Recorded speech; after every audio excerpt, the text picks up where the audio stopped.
Hey everyone, today's a truly special day. Well, not today exactly, but earlier last week. You see, I'll level with you. I had no intention of buying the Lenovo Legion Go, and for me personally it did not seem like a big enough reason to upgrade over the ROG Ally or even the Steam Deck in a lot of ways.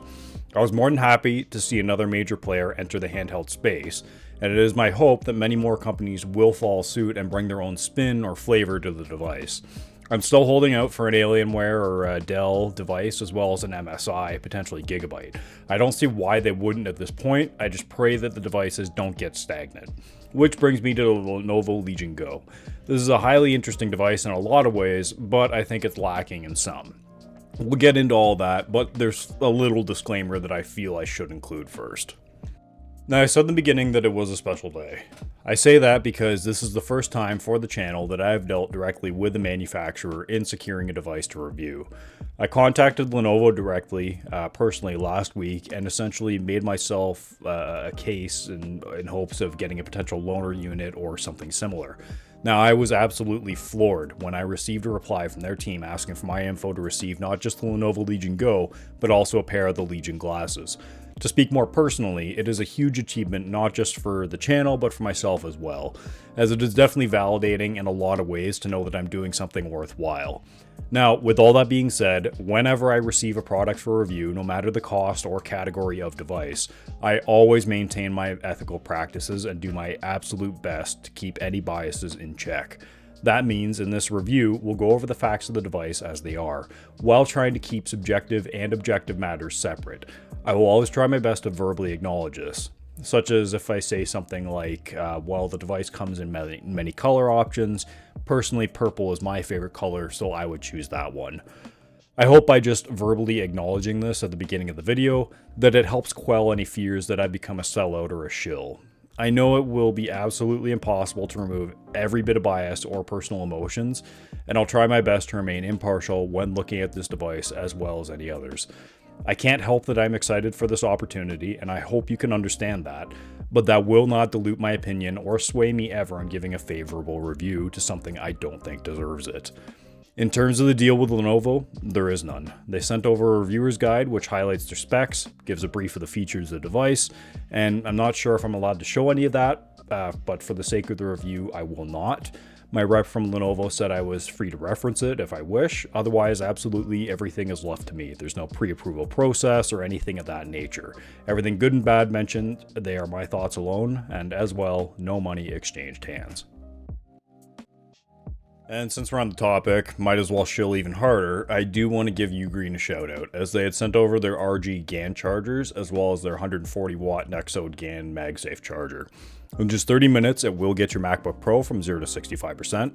In 1 hour, it'll charge your iPhone to 78%, MacBook Air to 71%, and 14-inch MacBook Pro to 80%.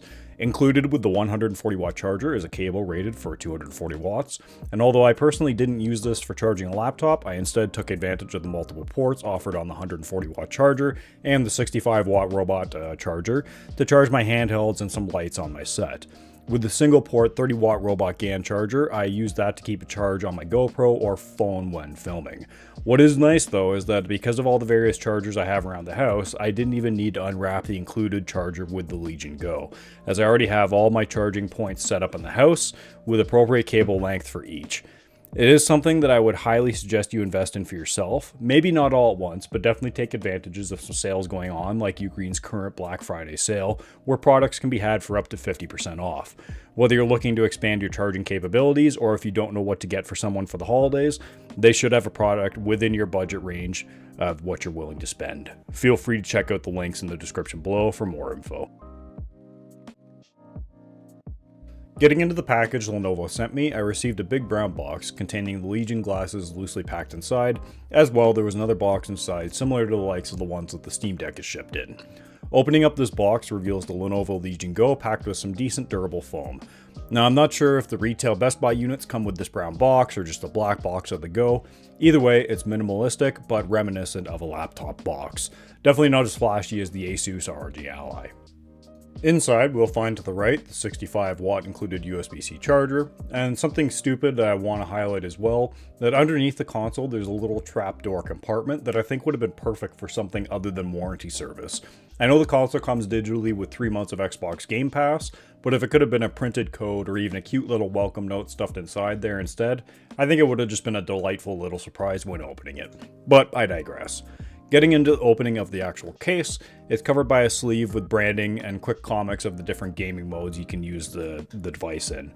The case itself is very nice and similar in size of that to the Steam Decks, but the Legion's is definitely the bulkier of the two. Opening that up, you will find the console wrapped in a plastic bag with a cute whale on it. So you know that they are open to the idea of doing dumb, cute little things like that to advertise that it was made with 90% ocean-bound plastics. Pulling the console out of the bag, you can feel that the weight is pretty evenly distributed. Now, I don't personally feel it is too heavy or monstrous in size. However, just know it is larger than the Steam Deck, weighing at 1.88 pounds and being just under 300 centimeters long. It is likely at the absolute upper limits of what some people would consider a handheld device or portable in nature. Compared to the Steam Deck weighing in at 1.48 pounds and the ROG Ally being 1.34. The Legion Go is the chonkiest of the bunch, not including the GPD Win Max 2 that comes in at 2.2 pounds. In terms of hand feel, I would say it is more similar to the Steam Deck than the ROG Ally. Whereas the Ally, you have to hold it in a sweet spot due to the sharp lines, the Lenovo Legion Go is more rounded and girthy, more similar to the wings of a traditional controller like the Xbox Series. Very similar to the Steam Deck wings, but thicker. Add to that the front-facing surface is flat instead of the Steam Deck's, which is more curved and rounded. In my time using the device, I found it to be personally very comfortable, and I would say it is more comfortable than the ASUS ROG Ally for my hand size. The Steam Deck's controller is very, very comfortable to me, and I would say that if you generally find the Steam Deck to be an okay size and enjoy it comfortably, you should have no issues with the Lenovo Legion Go. The only potential point I can personally find that may be irritating or fatiguing to some is where the controller rests on the inside of your palm. Instead of the Steam Deck's more curved over front end, which I do find to be more preferable, you are met with a hard curved edge resting into or pushing into your palms. If you receive any pressure points in the inners of your palms, this can be usually alleviated by resting your elbows or forearms on something, such as a table or when leaning back on a couch. I didn't personally get fatigued or have everlasting discomfort due to these pressure points, though your experience may vary here, potentially even more so with people with smaller sized hands. My hands are on the upper end of fitting into a medium nitrile medical glove while fitting comfortably into a large sized glove, if that helps give you any point of reference. Button placement is fine except for two egregious sins in my opinion. The placement of the Legion Space quick command buttons. They're in the exact spot that you would expect through muscle memory or through industry standard to have you start and select accessible with your thumbs. Typically start with your right and select with your left. Instead of having perfectly placed buttons, Lenovo decided to use the right side button to open up your quick command center and the left to open up the Lenovo Legion Space software. Start and select are instead banished to the bottom left hand side of the device, and this causes me to either open up the Lenovo Legion Space or Quick Command Center instead of Start or Select often. I will need to shift my thumb down by a great margin and remove the bottom of my hand from the device to be able to hit these buttons. To me, it comes across as unintuitive and cumbersome at times. Now, this is no deal breaker by any means, but the ability to remap all of the buttons to whatever you desire would be a great advantage here if it were included. Now, for the rest of the device, we have traditional Xbox Series controller layout with shoulder buttons and triggers in the expected spots. The sticks themselves are actually Hall effect, which is something I had completely forgotten about this device. However, if you go watch fellow Handholds United member Filterless and his Legion's video, he found that he was getting wildly inaccurate or accelerated inputs. To sum it up, when he was pushing past 50 to 60% on the left stick, it would not be as granular as from 0 to 50, and instead register as 100% or so on the input. This obviously is not ideal with racing games, and if this was happening on the right-hand stick, assuming you're not southpaw, it would seriously mess up your aim. Thankfully, Lenovo came up with the solution they didn't know that they needed, with that being FPS mode. More on that later though. Now, around the backside of the device, we have a very nice and much welcome kickstand. Although I personally have never used a kickstand on my Steam Deck or Ally with the purposes of using another controller like tabletop mode on the Nintendo Switch, I always use cases with kickstands because it's convenient for just setting your device down, say at a table. You can prop it up, right, and watch a cutscene and whatever while you respond to a text or something like that. Or if you wanted to watch a movie or some YouTube on it, with the Lenovo Legion Go being able to become a tablet, it seems like a no-brainer to include one, and I'm thankful they did. Now, the back is apparently made from galvanized steel, which in their words has been generously perforated, which I would tend to agree with. The only slight against this backside perforation is that there is no sort of dust filters over top the holes. Now, while the Ally does have a dust filter over their backing, I know it's a common modification to remove that filter for supposedly better thermals. Maybe Lenovo saved you the hassle of doing it yourself. Now, alongside the top of the device, you will find the volume and power buttons, as well as the first USB-C port and microSD slot. Now, the speakers are top firing, and personally, they leave a lot to be desired, mainly in terms of volume. Now, there is a 3.5mm headphone jack on the top and another USB-C port on the bottom, so you can use headphones of those variety.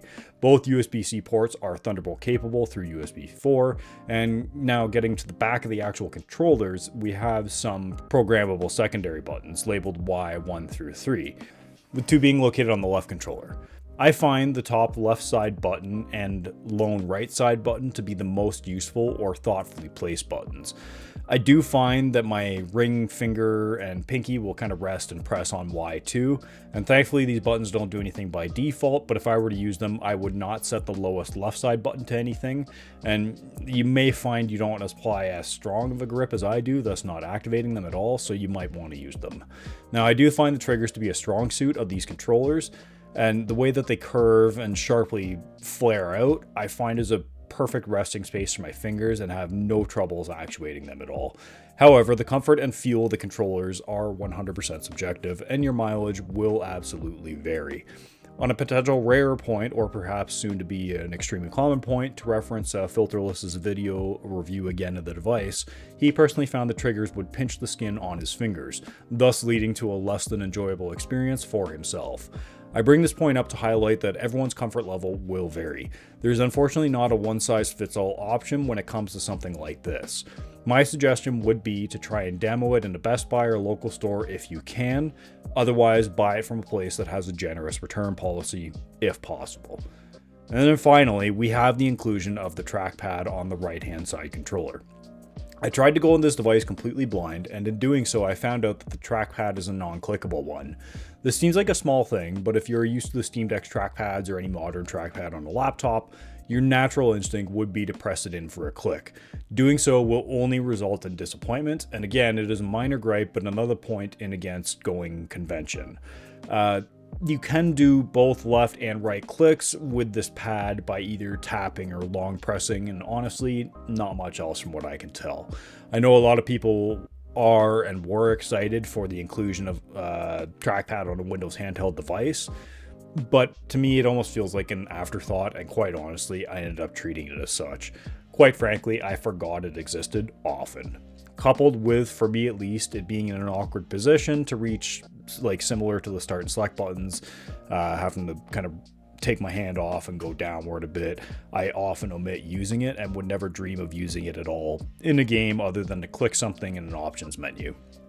And then not that Lenovo ever advertised this trackpad as being as fleshed out as Valve's and the Steam Deck, it does leave a lot to be desired, and any false hope that I had in Lenovo incorporating their software a little bit better with it to perform shortcuts in games or something bespoke has completely flown out the window after using it. I would love to be proven wrong, but again, it was never a promise, and even in the reviewer's guide sent over from Lenovo, there is absolutely no mention or highlight of the trackpad. Only on the diagram of the device is it labeled. Going based off of that alone, I'd probably die holding my breath long before they thought of doing anything with it other than the simple function it serves now. To detach your controllers, you do so by pressing in the tiny little button and pulling downwards on the controller. I found a lot of reviews I watched didn't exactly show the button and it coming detached from the backside, so I've included shots from both sides while taking the controllers off. To reattach them, you slot them in and push upwards. If you're having difficult time getting them off, sometimes pushing them up and then pulling downwards will help detach them. Otherwise, it is very easy to do one-handed when detached. The controllers will disconnect from the physical connection and connect wirelessly, and by all accounts these operate separate from the Bluetooth and Wi-Fi, as when you have them disabled in Windows, the controllers still connect. When holding the left controller free from the device, it does not change how it operates. You are still able to access all of its buttons, including the back ones. Same goes for the right hand controller, unless you notice the extra button labeled M3 on the back, which is horizontally in line with its Y counterpart, unlike the left hand controller, which places them vertically on one another. When holding the right hand controller the traditional way, the M3 button is usually hit by the base of my ring finger or middle finger. As such, I would not use this button outside of FPS mode. Same goes for the M2 button, which is placed on the right edge of the controller below the elongated right bumper, which doubles as M1. Flipping it back over to its rear, you will find the scroll wheel, and tucked into the curve of the trigger. The scroll wheel is the only mouse function that I use while in controller or handheld mode. Typically it's just to scroll the license agreements or through store pages in conjunction with the trackpad. Looking at the bottom of the right controller, we have a switch to toggle FPS mode and a sensor. When toggling FPS mode on, you are meant to remove the thumb cap on the right controller, which has a home in the case. Then, using a pistol grip, hold the controller with the thumbstick side facing towards your palm and your thumb around the rear of the controller. Admittedly, removing the thumbstick does not feel nice, however, I think it is integral to the comfort of the now mouse. Once you have that controller in your hand like some John Wick type, do or don't do as I do and slam that bad boy into its base to complete the FPS mode experience. You can use it without, which is honestly advisable when doing file transfers or something quick, but when doing some serious gaming on it, I would absolutely recommend that you use the puck. One thing to note, that before the end of the first day, one of the first few times that I put the controller into the base, I did in fact scratch my controller. Now I know I just showed you footage of me slamming it into its base, but I swear that this is the only one and only time that I did it for the video. Other than that, I placed it very gingerly into its slot. Anyway, moving on to how FPS mode feels. By default, it is set to 800 DPI, which can be changed in Legion space. Holding the controller vertically is indeed quite comfortable, and although I wasn't very good while using it compared to a traditional mouse and keyboard setup, my aim was definitely much better than using a controller. Getting used to the buttons is a whole different story.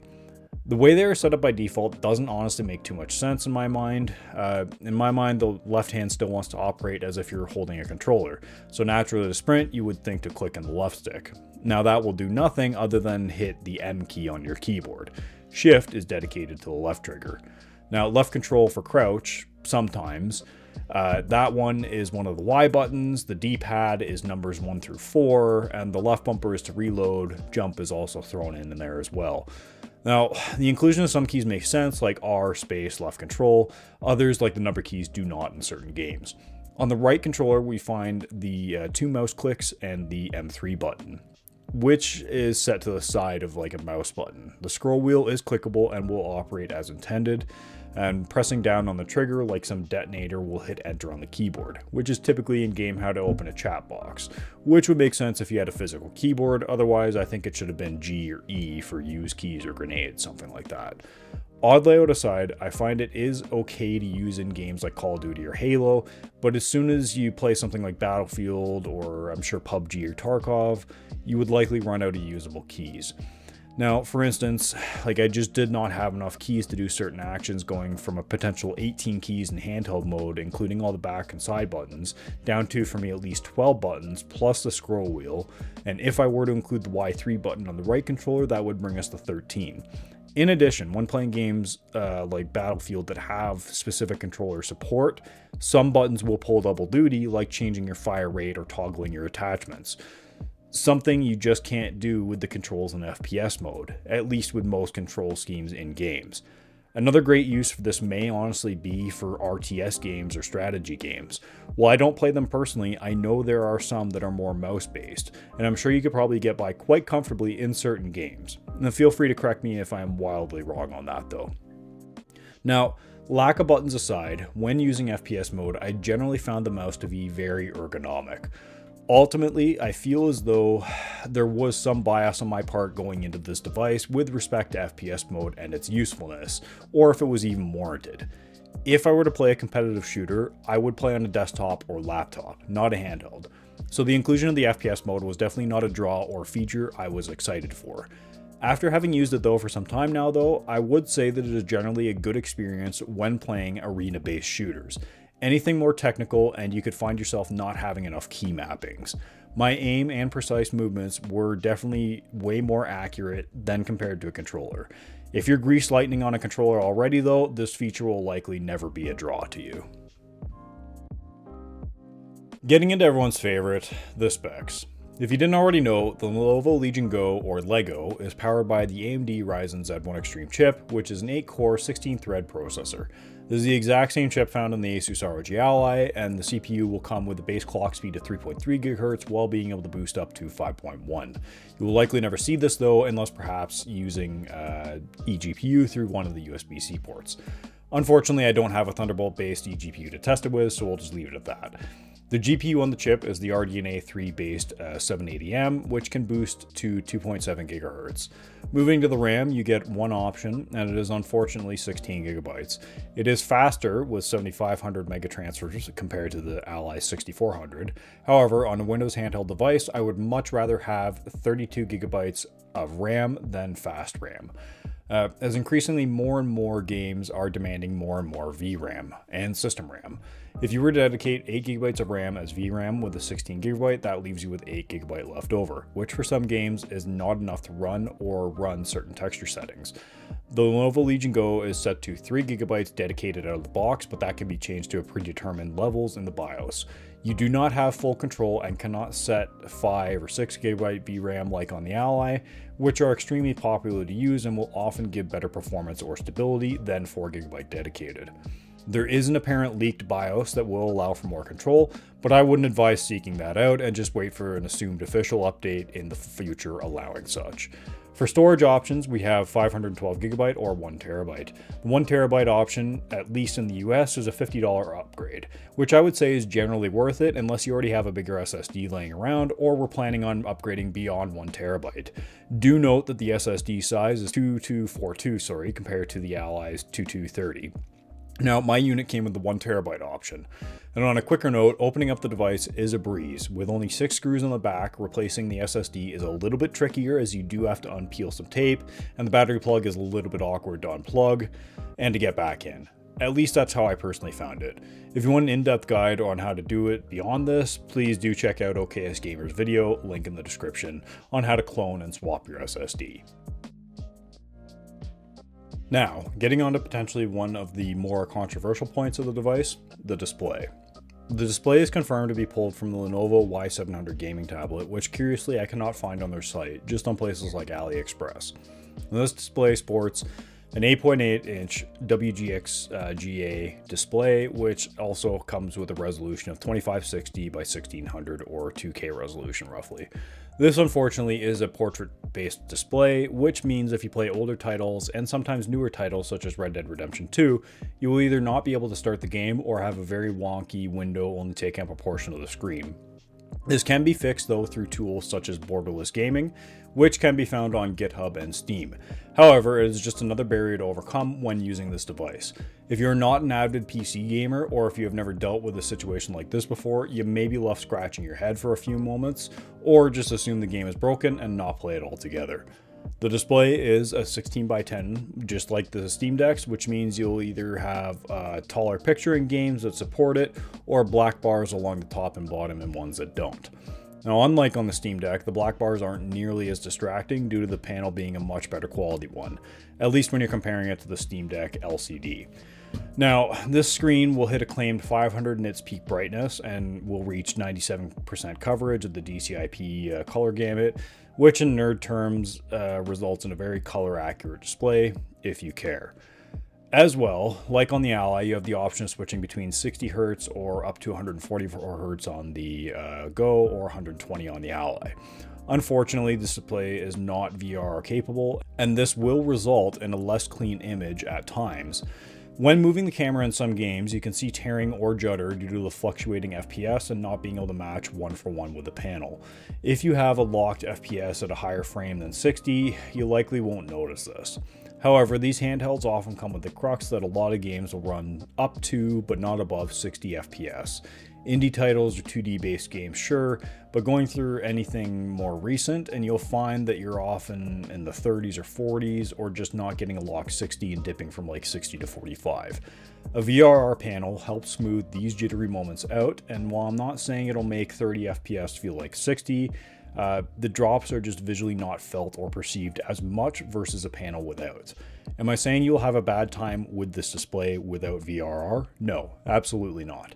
However, VRR, G-Sync, or FreeSync, whichever flavor you want to call it, is in my opinion a must when gaming on a high refresh panel, and in scenarios you will be dipping below 60.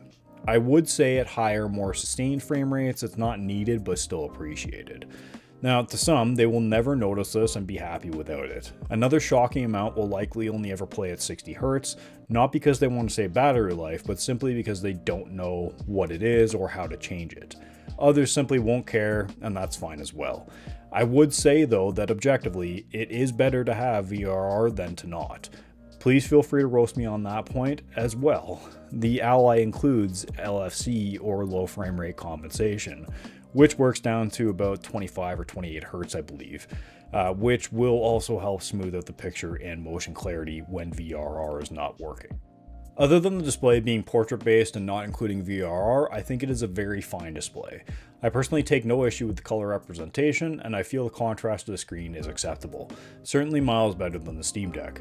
Compared to the Ally, however, I would say resolution and size out of the equation, they offer equal experiences in terms of brightness and color.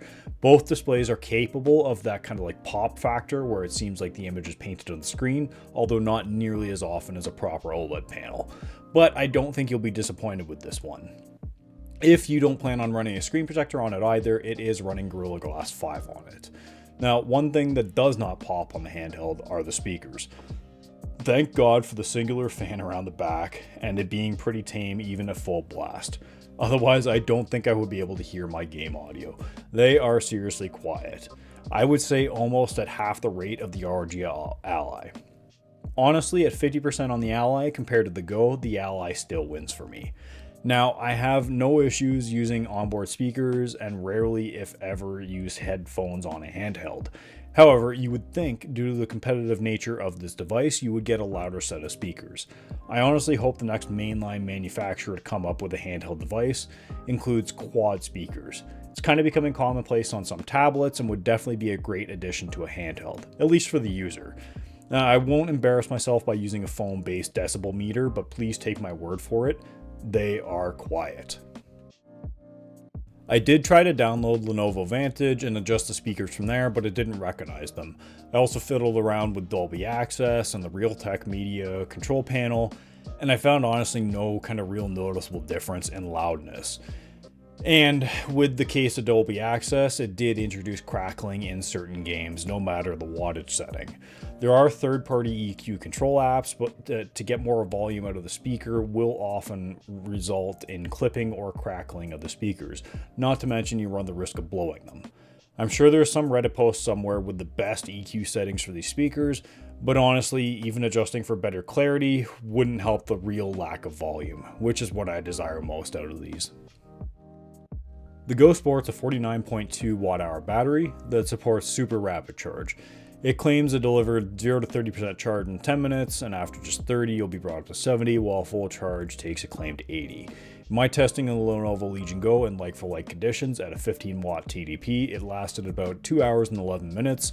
Meanwhile, both the ASUS ROG Ally and Ayaneo Air 1S were dead before an hour and a half. There is a gyro sensor in the Lenovo Legion Go, however I feel as though it's broken or something, because honestly, when I activate it to simulate the right joystick, I can only look up and down, not side to side. Apparently, the actual gyro sensors are very robust and are located in both controllers. Third-party support for gyro should get interesting on the Go. And as for the final kind of dumb inclusion, the ambient light sensor. The sensor is great in theory, but when enabled, it will result in your screen dimming anytime you push left on the stick because of where it's placed. I mean, it's a simple fix, but come on, no one noticed this in testing?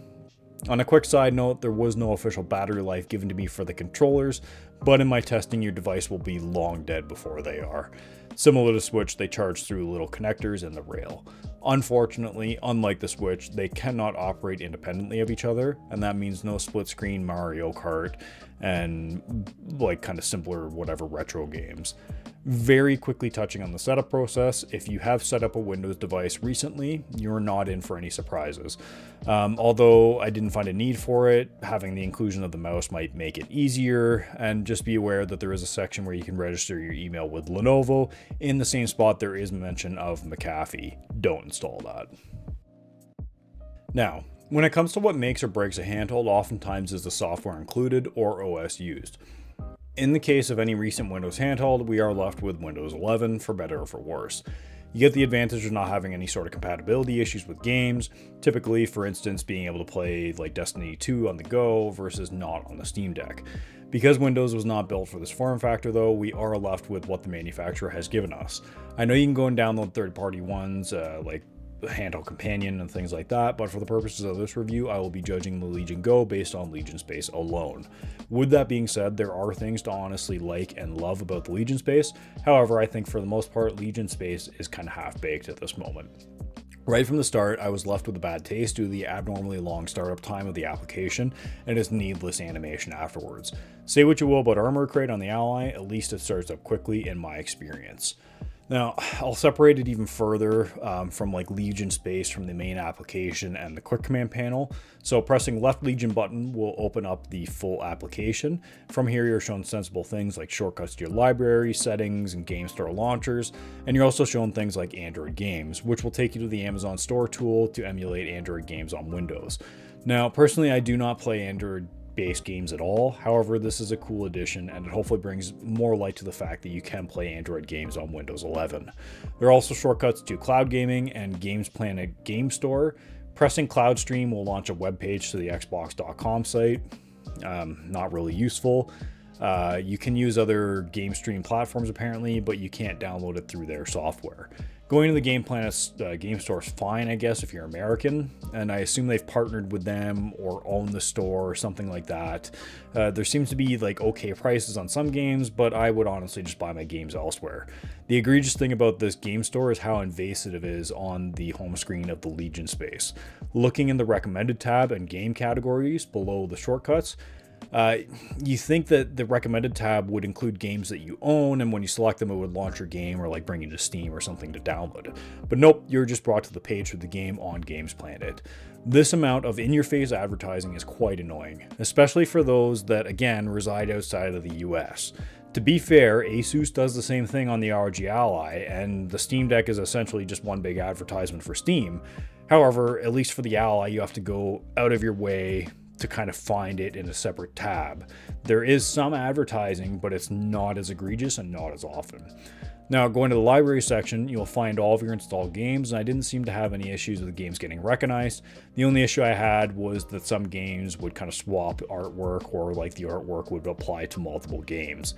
Minor bug, but it's worth noting.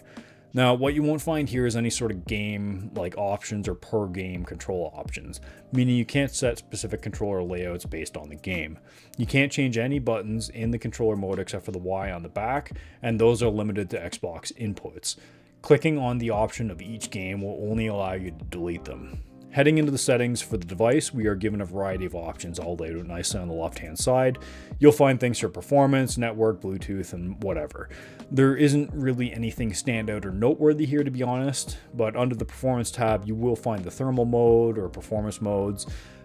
Your options range from quiet mode at 8 watts, balance mode, or auto, as the icon would suggest, is capped at 15 watt, and performance mode at 20 watts. Finally, you have a custom mode which gives you a range from 5 to 30 watts. This is also easy enough to switch on the fly due to the hotkeys. Now, there is no incremental fan changes. The only option we have here is full fan speed, which honestly at full speed, it's audible, but definitely not near as bad as the Ally or the Steam Deck in my opinion.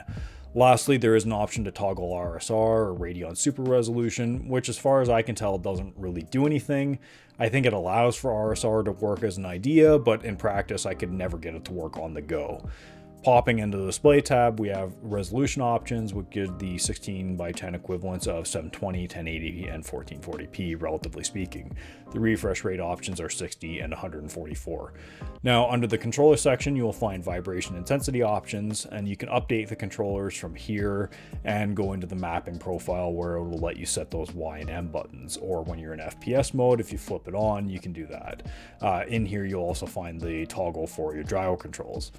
Something the Ally still does not officially have.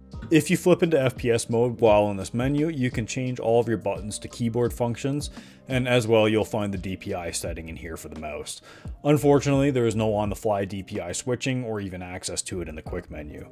In the Customize tab, you'll find the RGB settings and something called Game Profile. As far as I can tell, it does nothing other than max out the fan and drop the resolution to 800p. There's no mention of this in their marketing or in the reviewer's guide.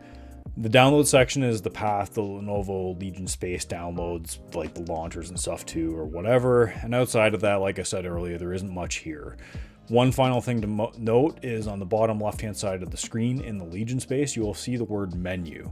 I honestly didn't know that this led to another menu until I randomly tapped it one day. This brings up another quick menu, not accessible by any other means as far as I can tell. In this quick menu, you'll find your currently running apps, as well as like recently played and just quick icons for screenshots and things like that. What exactly the purpose of this menu is, I have absolutely no idea. I believe the bug that was happening before I received the device, where you had to press the Legion button multiple times to bring up a certain menu, I believe this menu was included in that. They have seemed to remove any quick way to get here. Now, pressing the right side Legion button will bring up the quick settings menu. Now, the quick setting menu is okay, but I mean, it's pretty rudimentary. The gear icon give you access to the brightness and sound controls, quick toggles for Wi-Fi, Bluetooth, screen options such as resolution and refresh rate. You can change your lighting profiles on the fly from here as well, but again, you can't change like your sensitivity or controller mappings on the fly. Going to the meter icon will bring you to the performance tab, giving you battery life for the controller and console. You can see the system usage here, as well as turn on the built-in performance overlay. Underneath that is the TDP or OS power modes and force full fan speed. Now, one thing to note about the in-game overlay is it lacks any sort of TDP readout for the device. This will leave you either questioning if you are getting the advertised wattage or if there's any sort of throttling happening. It is such a basic thing for a handheld device to be able to see something about your power, and it's just not present here. I would not rely on this overlay to be accurate or even work as intended. More often than not, my FPS readout would read 0 or my projected battery life would just be non-existent. The curious thing was I would always be able to see one or the other, just not both at once. I hope in the future they do make updates to either show more information and allow for more control or like the size and location of the window. In the little multiple display icon menu, you're plopped into productivity mode, which just has two options, one for touchpad functionality and another for external displays. The little question mark icon will bring you to the little help center, and honestly, that kind of wraps up the overview of Legion Space and its functionality. Speaking to the stability of the program, in my experience, it has been buggy. Quite often, I would try to open up Legion Space through either the left or right button, and it just wouldn't launch or be brought to the front. As well, without being able to confirm it at the time because I didn't have a TDP reader active, it does appear to not set your wattage as desired and has been confirmed to be the case. It is a shame because they have some thoughtful touches here, like the quick info key card. If you hold the left bumper and left Legion button, you're shown an overlay of each key and combination what it does. Another favorite quick command is to change the TDP profiles on the fly. This is done with the Legion button L and the Y button. What is missing though is a quick way to force close an application. You'll have a Control-Alt-Delete key, but not an Alt-F4. Now, going into performance, I originally had a completely different plan for this section. I was going to compare it to the ROG Ally, Ayaneo Air 1S, and other devices. And I will still do that in a future video that will be completely dedicated to that. At this point though, it would make an already lengthy review even longer. Instead, what I decided to do was talk about Lenovo Legion Go's performance compared against itself. This means showing performance at its base or stock settings, and then for stock settings, for reference, it uses like the 3 gigabytes of VRAM, core isolation is turned on, virtualization, everything, which has been shown to, by myself and others, to decrease performance. What I can say is when I wasn't benchmarking games and just enjoying it for the first 3 days, I didn't really have any complaints about performance per se. I could tell that I was not running games optimally in some cases. There were hitches and stutters here and there, and in others I could tell performance was worse compared to the ROG Ally just from having played the game often on various devices. However, I was able to play all my games that I would normally play, both new and old, without issue. I knew I would not be getting close to 144 FPS to max out the refresh rate of the display in a lot of games. However, in a lot of easier to run games or indie games, I was often able to hit 144 FPS at 1200p or 1600p sometimes. Knowing that performance kind of goes beyond the feel of how a game plays, I did do proper benchmarks. However, I did not do it across a variety of games as I knew there would be new BIOS releases and GPU drivers. Instead, I focused on Cyberpunk, Returnal, Dirt 5, and 3D Mark to show a more granular comparison. All of these built-in benchmarks are pretty reputable, so instead of getting a more broad view of various games, we have a more focused, kind of repeatable environment. Each result was the average of 3 runs, and this in turn led to over 160 tests. While time-consuming, this is, in my opinion, integral to comparing devices and trying to demonstrate measurable differences. Because even though a benchmark test may be repeatable, 2 runs will rarely ever be the same. This is more evident in 3D Mark tests as they have the numbered rating system, but in games they'll typically be felt more so in the 1% lows and 0.1% lows. One run may have a hard stutter at some point, while the second run may not. Getting into the benchmarks, we'll start with Cyberpunk 2077 at 800p using no FSR. You can see the obvious benefit from moving out of stock configuration and changing your VRAM settings, going from an average of 21.6 FPS to 25.3, with more than double the 1% lows at the balanced 15 watt mode. Seeing the difference from the old to new, or the November 20th drivers or BIOS, is not as great, but there is still a measurable difference at times. Going to 20 watt performance mode using stock settings versus optimized settings, we can see a 22% increase, as well as a smaller bump when updating the BIOS. The differences were more felt in the 1% lows, and then finally for the 800p at manual 30 watt mode, we saw high FPS averages at stock settings, but there were obviously more performance to be had, and then going from the old BIOS to the new resulted in a 6% bump in FPS averages. Now, staying on Cyberpunk now at 1200p, settings are the same with the exception of now including FSR2 performance. You can see a hilarious 81% gain at 15 watts from the 1% lows to the latest BIOS. As well, a more modest but noticeable increase of 15% in the FPS averages. Moving the power profile up to 20 watts, we can see that there's an increase of 9% both in the 1% lows and FPS averages comparing new to the old. And finally, for Cyberpunk at 30 watt 1200p, we see again an increase of 9% in FPS averages when running the latest BIOS, and just for fun, a 57% increase in the 1% lows from stock configuration. Now, moving on to Dirt 5, I only ran these tests for the BIOS comparisons as I was losing a lot of time to benchmarking. And again, it is widely known that doing these Windows tweaks and VRAM adjustments will often result in better performance.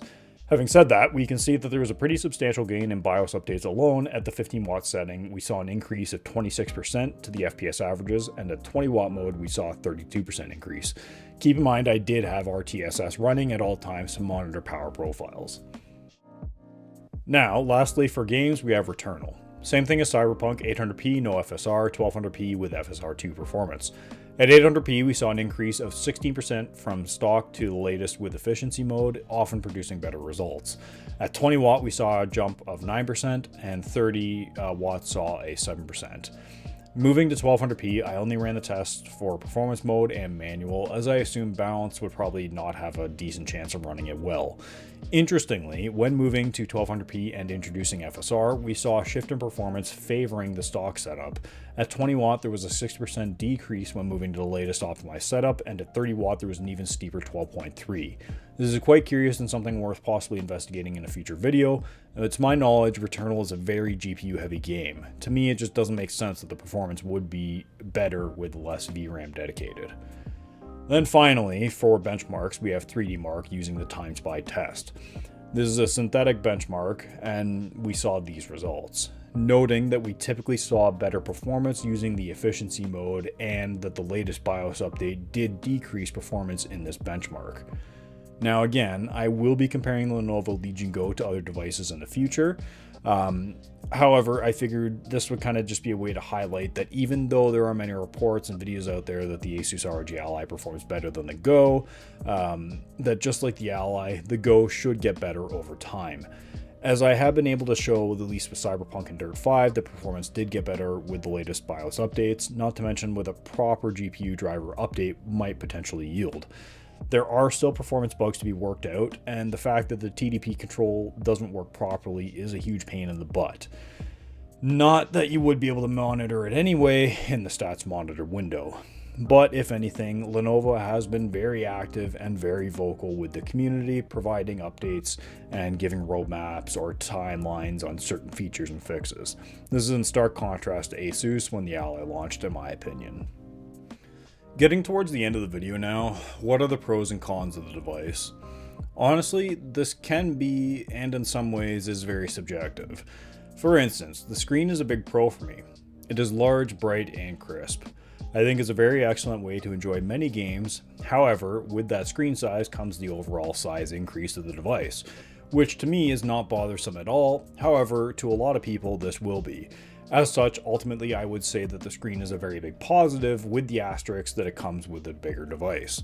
A more objective con would be no VRR. Say what you will in the debate of the device having it or not, it is objectively better to have VRR than to not.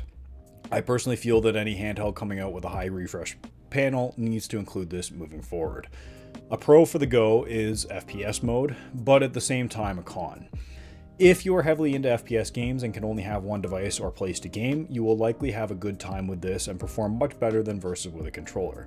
There is a learning curve to it, however, the more finite control you have with the mouse is huge. Now, I will say it's a con because in some games such as Battlefield, you will just not have enough available keys to bind your controls. So while it is more useful in simpler shooters, I wouldn't completely count on it in every game. Another area where this could potentially excel is with RTS games. However, I don't have any personal experience with them to be able to speak further on it. I would say that the included carrying case, tablet mode, and kickstand are all fantastic inclusions, and while the case is clunky, at least it has room for the device and the FPS puck. I know other manufacturers will come out with slimmer options, but for me, if it ain't broke, don't buy another one. The kickstand is very sturdy and has a wide angle of use to boot, and this is in conjunction when taking the controllers off and using it as a Windows-based tablet could be a great multi-use design or a use case that you will never encounter. With having a beefier device, you do have the benefit of better ergonomics. This point, again, will be highly subjective, but I feel that the Lenovo Legion Go is as comfortable, if not more comfortable, than the Steam Deck, which was my #1 comfortable handheld to use. I can see this design not being small hand friendly, but for what it's worth, my wife had no issues reaching all the buttons on this device. Another potentially subjective thing is fan noise. I personally do not find the fan to be loud at all on the Legion Go, even in the higher TDP mode.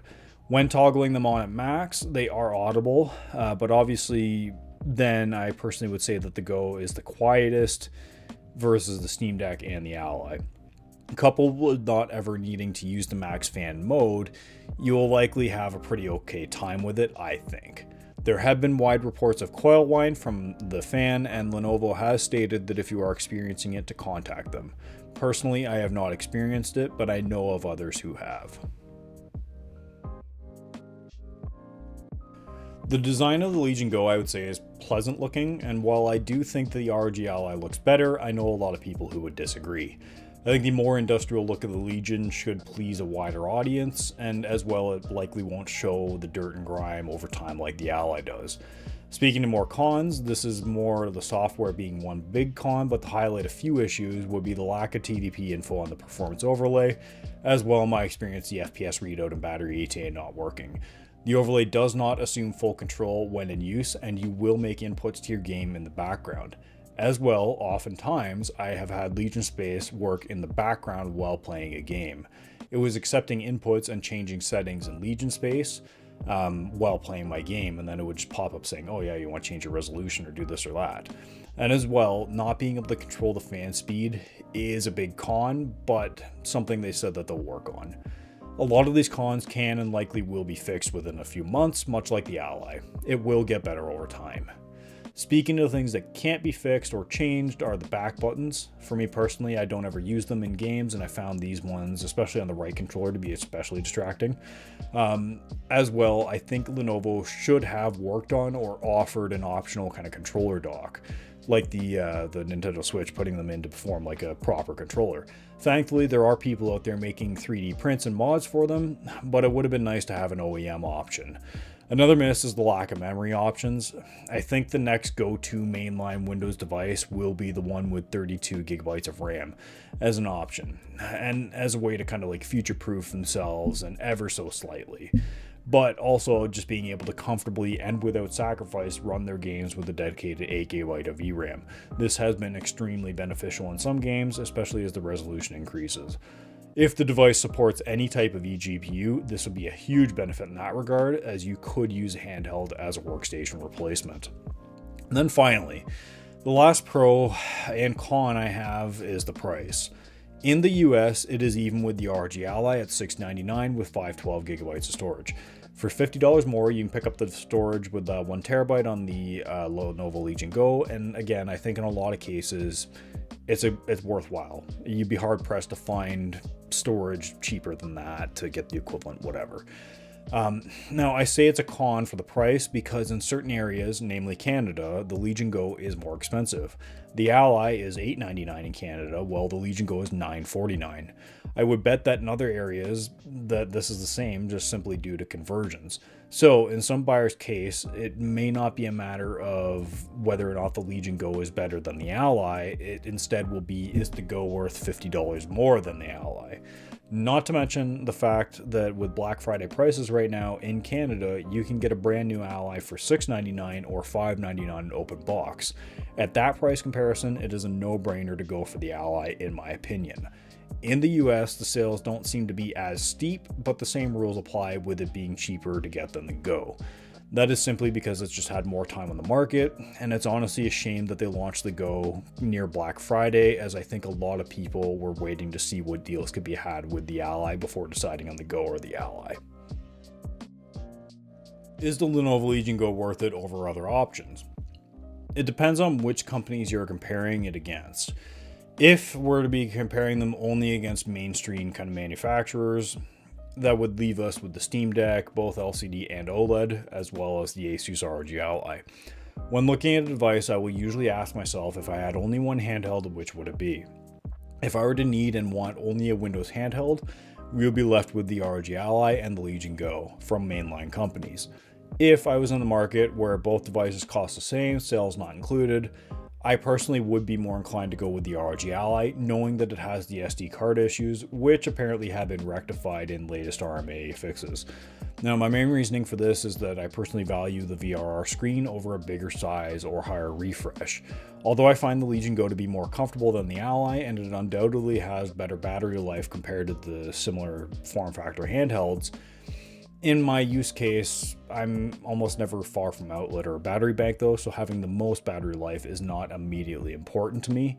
However, it cannot be understated that the Legion Go's battery life is superior. In my opinion, removing the technologies of the screens on the Ally and the Go, they both offer a similar image or color reproduction, but the VRR again is an important capability to me. Weight is not an issue for myself, but I know a lot of people will prefer the Ally just for that alone. I personally do not see myself using the FPS mode on the Lenovo Legion Go, as I just don't play enough competitive shooters to justify it, and the ones I do, like Battlefield 2042, just don't really mesh well with the inputs. As such, I would still be more inclined to play those games on my PC. Now, if you have a pretty decent gaming PC, I would usually suggest the Steam Deck over anything else, simply due to its lower entry price. And now with the Steam Deck OLED on the scene, I would personally get that and pair it with my PC. Any games I couldn't play natively on the deck would just be reserved for streaming from or playing on my PC. If you don't have a gaming PC at all, or even just a console, I would typically suggest a Windows Handheld over the Steam Deck, mainly due to their increased power packages, and on top of that, you will typically have no issues with compatibility with anti-cheat and be able to access all of your game launchers easily. If you have an Xbox Game Pass account, I would say that it would be a no-brainer to treat the Windows Handheld you choose as a portable Xbox. This could be your gradual introduction to PC gaming. And if you are open to other brands like Ayaneo, GPD, 1X, and more, well, then the choices are pretty limitless. You can have the same amount of power, if not more, due to RAM configurations, while also having some unique designs, like the laptop style of the GPD Win Max 2 or the Win Mini with its more Nintendo DS style. They also offer slide-out keyboards and more traditional looking ones.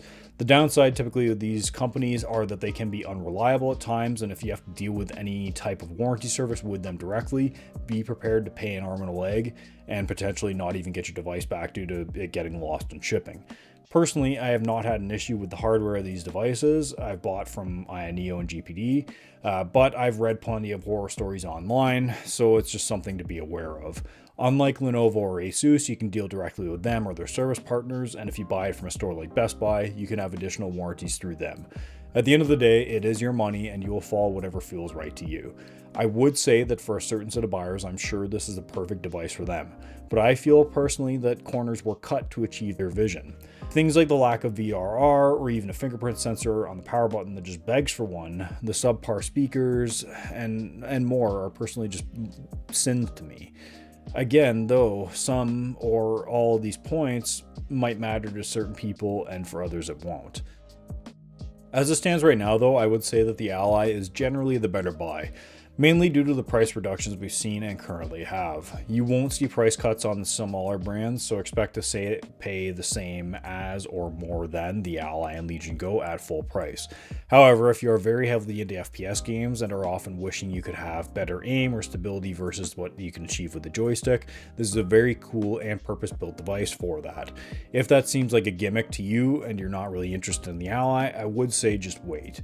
Wait for the next device that comes out or potentially revisions of existing devices. These things will likely continue to be released by other companies that will have their own spin or take on a Windows handheld. Now, I'm sorry I can't really give you like a definitive yes or no as to whether you should buy the Legion Go compared to other devices. Only you will know what you're looking for in a device. Taking performance completely out of the equation, assuming it was the exact same across the board, including the Steam Deck OLED, I would go for the Steam Deck OLED any day of the week. But that pretend device doesn't exist, leaving just the Ally and Legion Go. I would still go for the Ally as my Windows handheld, as for my personal needs it checks off more boxes than the Legion Go. I have always maintained that the next Z1 Extreme device I would buy would be one with 32GB of RAM. If either of these devices came out with a Pro variant offering a higher storage and RAM options, I would go with that no matter the brand. If you are just getting into handhelds for the first time, I think no matter which option you choose, you will be happy, but at the same time, you will always be envious of other people's devices or other features. That's just the nature of these things. There's no one perfect device. Wrapping up this very lengthy video, I do want to mention again, in the package received from Lenovo, I also got the Legion glasses. So do expect videos on them in the future, as well be prepared to see more videos focused directly on performance, comparing against a range of devices. If you are looking for any of these devices, I'll leave their product pages in the description below. However, it would likely be easier just to find them at your local venues. If you are interested in any of the UGreen products used during the making of this video, absolutely do check them out in the description below. And again, they will have some amazing Black Friday deals going on currently, and I will suspect that they will probably be participating in Cyber Monday. If you're looking for a perfect stocking stuffer for a friend or loved one, why not treat them to one of the cute little RG GAN chargers? I think it's an easy win and will be sure to put a smile on their face. As always, thanks to my channel members, Darkstar, Rico1217, Roy Wayne, P3CMKR, and Root Access. I don't expect this to be a long-term thing, and with the holidays coming up, I highly suggest you take that money and either donate it to a good cause or spend it towards a loved one. Thanks to everyone for watching and interacting with the video. If you're in the market for a handheld, which one has caught your eye? Are you a Windows diehard or a SteamOS fanatic? Let me know in the comments, and as always, I love to get everyone's input, even if it's just to call me a jackass. Finally, I hope you all have a great day.